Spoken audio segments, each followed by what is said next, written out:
देखिए, आज केमिस्ट्री में टॉपिक है डी ब्लॉक का तत्व। डी ब्लॉक का तत्व मैंने आपको पहले परिचय कराया है कि आप जानते हैं डी ब्लॉक का तत्व तमाम कंपटीशन परीक्षाओं में पूछा जाता है और ये डी ब्लॉक का तत्व एक टीजीटी में भी ये सिलेबस है। आप जानते हैं डी ब्लॉक का तत्व कई क्वेश्चन टीजीटी में इससे पूछे गए हैं पिछली परीक्षाओं में। देखिए, डी ब्लॉक का तत्व है क्या? मैं स्कैंडियम तत्व लिया हूं 21। इसका परमाणु क्रमांक होता है इलेक्ट्रॉनिक विन्यास 1s2 2s2 2p6 3s2 3p6 4s2। यहां तक 20 इलेक्ट्रॉन हो गए। 21वां इलेक्ट्रॉन देखिए 3d में गया है। 21वां इलेक्ट्रॉन किस में गया है? 3d में। इसके बाद इसी प्रकार से टाइटेनियम का इलेक्ट्रॉनिक विन्यास करेंगे। सब कुछ यहां पे यही रहेगा।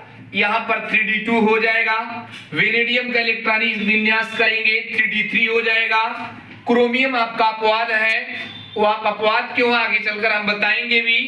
एक क्रोमियम के बायतम कोष में यहाँ 4s में एक इलेक्ट्रॉन रहता है और एक इलेक्ट्रॉन रहेगा तो यहाँ 3d4 हो जाएगा। देखिए, हमने जिंक का इलेक्ट्रॉनिक विन्यास किया 1s2 2s2 2p6 3s2 3p6 4s2 और आखिरी आपके 20 इलेक्ट्रॉन यहां तक हो गए। आखिरी 10 इलेक्ट्रॉन आपके देखिए 3d में गया, यानी इसका भी अंतिम इलेक्ट्रॉन यहां 3d में गया।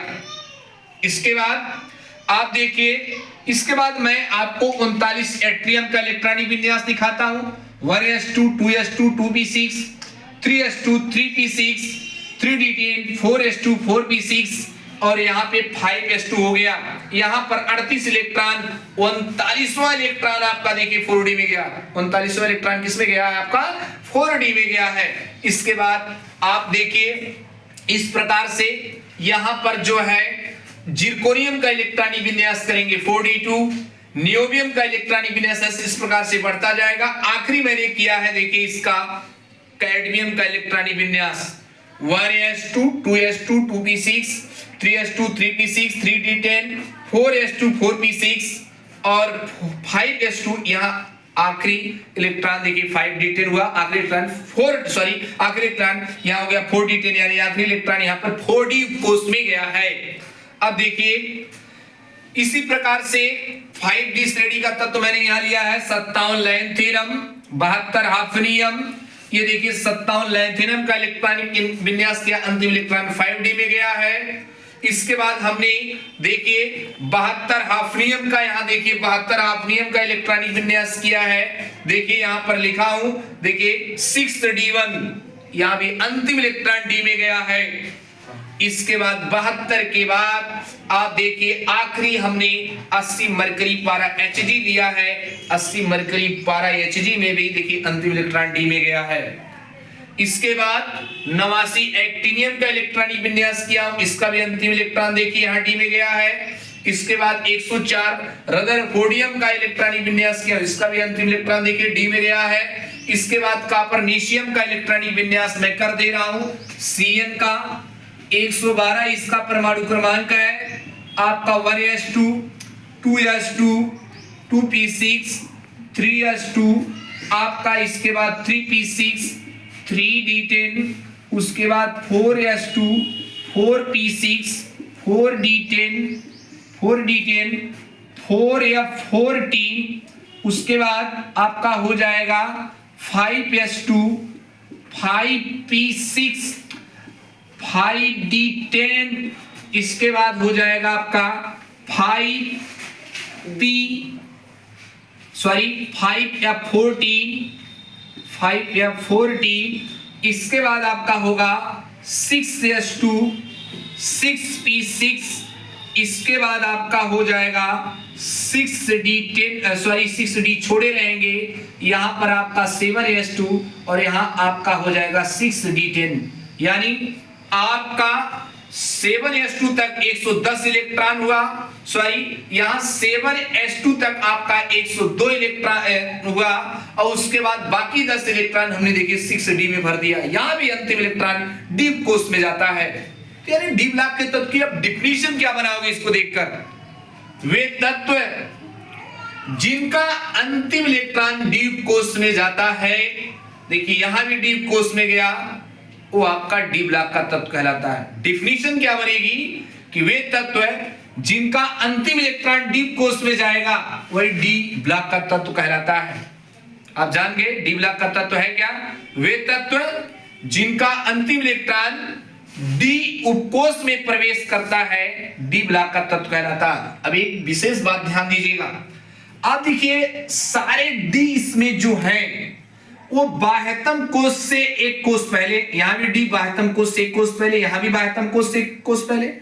आप बाह्यतम कोष को n से लिखते हो और n उसके पहले जो होता है n-1 उससे करते हो। तो आप ऐसे भी बोल सकते हो वे तत्व जिनका अंतिम इलेक्ट्रॉन बाह्यतम कोष से कोष पहले वाले को बोला जाता है उपांत्य कोष। वे तत्व जिनका अंतिम इलेक्ट्रॉन डी उपकोष में उपांत्य उपकोष में प्रवेश करता है वह डी ब्लॉक का तत्व कहलाता है। डी ब्लॉक का तत्व आप जान गए। कभी कभी ऐसे भी किताबों में आपके दिया गया है, आप बाह्यतम कोष से कोष पहला है तो उसको आप ऐसे भी लिखा हुआ है n-1 इन डी, ऐसे लिखा है। वे तत्व जिनका अंतिम इलेक्ट्रॉन n-1 डी उपकोष में प्रवेश करता है वो डी ब्लॉक का तत्व कहलाता है। ये आपका डी ब्लॉक का तत्व हो गया। अब देखिए डी ब्लॉक के तत्व को 4 श्रेणी में बांटा गया है। 3D श्रेणी, 4D श्रेणी, 5D श्रेणी, 6D श्रेणी, इतनी श्रेणियों में बांटा गया है। अब ये 3D श्रेणी का मतलब आप जान भी रहे होंगे, आपको मैंने दिखाया है। जैसे इस कई स्कैंडियम में अंतिम इलेक्ट्रॉन 3D1, ऐसे टाइटेनियम में 3D2, वेनेडियम में 3D3, क्रोमियम में अपवाद है तो मान लीजिए आपका एक हो जाएगा 4s1 में रहेगा, तो उसके बाद जो है इसमें भी ऐसे 3D5, इस प्रकार से ऐसे आपका जाता रहेगा इलेक्ट्रॉन, यानी सारे इलेक्ट्रॉन इसमें 3D कोष में प्रवेश करेंगे। तो 3D श्रेणी का तत्व क्या है आप बताओगे? डी ब्लॉक के तत्व को 4 श्रेणी में बांटा गया। 21 स्कैंडियम से लेके 30 जिंक तक 3D श्रेणी का तत्व है। 39 एट्रियम से लेके 48 कैडमियम तक 4D श्रेणी का तत्व है। ये 57 लैंथेनम लीजिए और 72 हाफनियम से लेके 80 मरकरी पारा Hg तक ये 5D श्रेणी का तत्व है। और ये 89 एक्टिनियम लीजिए, 104 रदरफोर्डियम लीजिए और 104 रदरफोर्डियम से 112 कॉपरनीशियम तक ये 6D श्रेणी का तत्व है। यानी डी ब्लॉक के तत्वों को 4 श्रेणी में बांटा गया है, 3D, 4D, 5D, 6D। अब 3D श्रेणी का तत्व होता क्या है? वे तत्व देख भी रहे हो जिनका अंतिम इलेक्ट्रॉन 3D कोष में प्रवेश करेगा। वे तत्व इसमें जितने इलेक्ट्रॉन है ना, ये जितने तत्व दिखाए हैं इसमें अंतिम इलेक्ट्रॉन 3D में जाएगा, वो 3D श्रेणी का तत्व। ये सब जितने तत्व दिखाए गए हैं मैंने दिखाया गया है। एक देखिए 39 को मैंने दिखाया है, 39 एट्रियम का दिखाया, देखिए इसका अंतिम इलेक्ट्रॉन यहाँ देखिए 4D में गया है, ये 4D श्रेणी का तत्व। 4D श्रेणी का तत्व बनेगा क्या? वे तत्व जिनका अंतिम इलेक्ट्रॉन 4D कोष में जाता है 4D श्रेणी का तत्व कहलाता है। 5D श्रेणी का तत्व क्या है? वे तत्व जिनका अंतिम इलेक्ट्रॉन 5D उपकोष में प्रवेश करता है 5D श्रेणी का तत्व कहलाता है। 6D श्रेणी का तत्व क्या देख लीजिए, आपके सामने मैंने ये दिखाया, देखिए 89 एक्टिनियम का 104 रदरफोर्डियम का अंतिम इलेक्ट्रॉन देखिए 6D में गया है, तो ये आपके 6D श्रेणी का तत्व है। 6D श्रेणी का तत्व क्या है? वे तत्व जिनका अंतिम इलेक्ट्रॉन 6D कोष में प्रवेश करता है 6D श्रेणी का तत्व कहलाता है। ये इस प्रकार से आपका हो गया। ये श्रेणी 4 श्रेणी में बांटा गया। देखिए इसमें कुछ क्वेश्चन सीधे जो है नीट में, टीजीटी, पीजीटी में पूछे गए हैं। वो क्वेश्चन क्या है देखिए, जैसे एक पूछा जाता है इसमें कौन सा तत्व है जिसका वैद्युत बल्बों में प्रयोग किया जाता है? याद रखिएगा टंगस्टन का, टंगस्टन फिलामेंट जो बना होता है वैद्युत बल्ब में, वो टंगस्टन धातु का बना होता है। पहली बात, सारे धातु हैं ये जान लीजिएगा, सभी के सभी ये धातु हैं। उसके बाद ये पूछा जाता है इसमें कौन सी धातुएं सिक्का धातुएं हैं, तो याद रखिएगा ये कॉपर, चांदी, सोना, ये बहुत इंपॉर्टेंट चीज है। कॉपर, चांदी, सोना, इन सबको हम सिक्का धातुएं कहते हैं।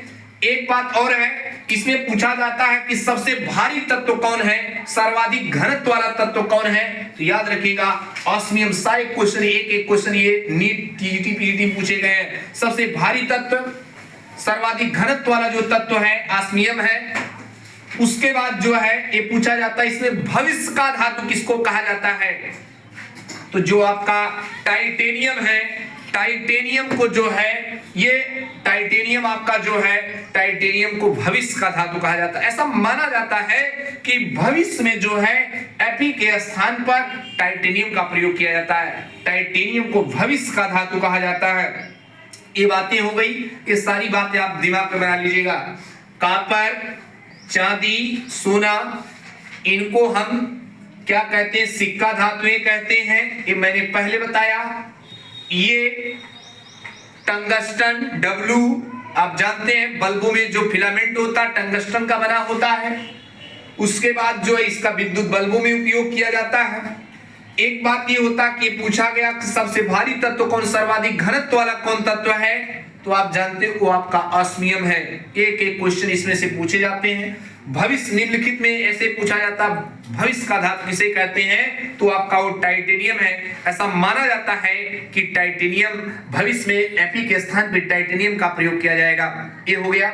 एक विशेष बात इसमें और कहा जाता है कि देखिए डी ब्लॉक के तत्व जो होते हैं, ये डी ब्लॉक के तत्वों को हम संक्रमण तत्व कहते हैं। डी ब्लॉक का जो भी तत्व है उसको आप क्या कहेंगे, संक्रमण तत्व। लेकिन इसमें जिंक, कैडमियम, मरकरी, कॉपर में ले लीजिए। याद रखिएगा Zn, Cd, Hg, इन सबको हम क्या कहते हैं, संक्रमण तत्व नहीं कहते हैं। क्यों नहीं कहते, इसका कारण है। आप देखिए मैंने दिखाया, आप देखिए जिंक का यहां डीप कोष, डी में आप जानते 10 इलेक्ट्रॉन, 3D पूरा भरा हुआ है। कैडमियम का लीजिए, इसका 4D10 देखिए ये भी डीप कोष भरा हुआ है। Hg का लीजिए, इसका भी डीप कोष पूरा भरा हुआ है, इसमें भी 10 इलेक्ट्रॉन है। और कॉपरनीशियम का मैंने इलेक्ट्रॉनिक विन्यास के, इसका भी देखिए 6D10, इसका भी आपका पूरा भरा हुआ है।